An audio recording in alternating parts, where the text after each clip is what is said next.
Okay, maybe like me, you have a late model Subaru with keyless entry and ignition.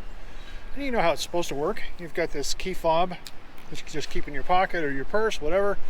When you walk up, you get close to the car knows you're there. You get inside, mash the brake, turn on the car. There we go.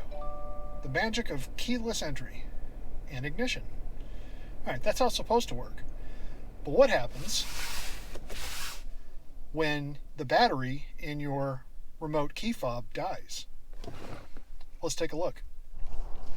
Now here's the other scenario. Your battery in your fob is dead. You walk up to the car like you normally would. This is in your pocket as usual. Go to open the car. Because there's no battery, the transceiver inside here cannot communicate with the car. The car will not authorize the door to open, or if you even got inside, it's not going to let you start the car. So how do you get inside when your battery is dead in your fob? Well, if you flip the fob over, you'll notice this little silver button on the back right here. If you press that, you can pull a hidden key out of the fob. See that? Now,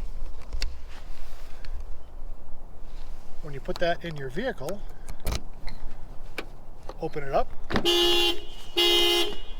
alarm goes off. All right, so now we're inside the vehicle, and I have my fob with me, but the battery's dead. So when I go to start the engine, it says access key disabled. And then it says place access key on start button, push start button. So let's do that.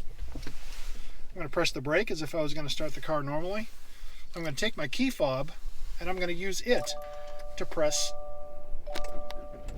And look at that. The engine starts.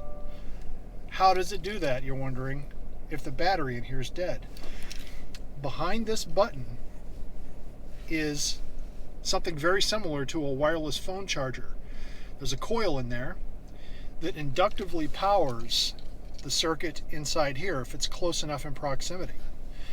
What's cool about that is even if your battery's dead, you have a means of, one, getting into your vehicle. You might set the alarm off, but once you're inside, you can then do what I just did, press the start button with your fob. The car will power the fob will light up and tell the car, hi, I'm your key fob, here's your code, and it will let you start your car. Now, the first place you should go after you do this, obviously, is to go get another battery. It's a CR2032 battery, and it's very easy to change the battery inside these fobs, and I will show you how to do that next. Hello and welcome to Half Moon Tech Labs. Here we have a Subaru key fob. This is for a keyless entry and keyless ignition on a fairly recent Subaru. And I want to show you how to change the battery in this and show you a couple other little tricks with these. Some people think you have to take these back to the dealer. My mother was told that not too long ago. She told me that her battery had died in her keyless entry on her Subaru, and she called the dealer and they said, you have to bring it in for us to change the battery. And that's just not true. You can do it yourself. You can do it very easily. Here's how you do it. Flip the fob over, and if you notice, there's this little silver button on the back right here.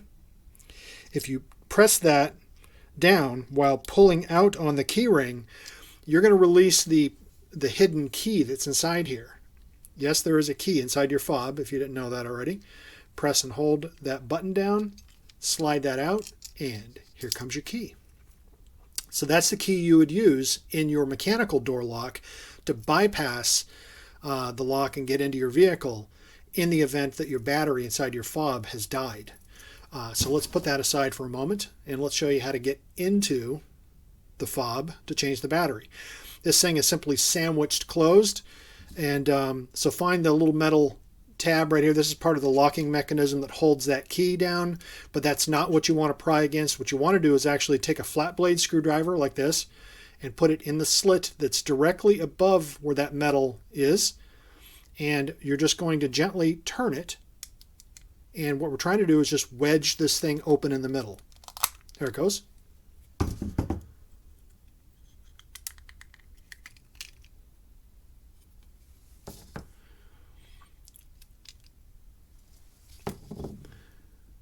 There's the electronics package, and there's the battery. It's a CR2032 that's in there right now. It's a 3-volt lithium.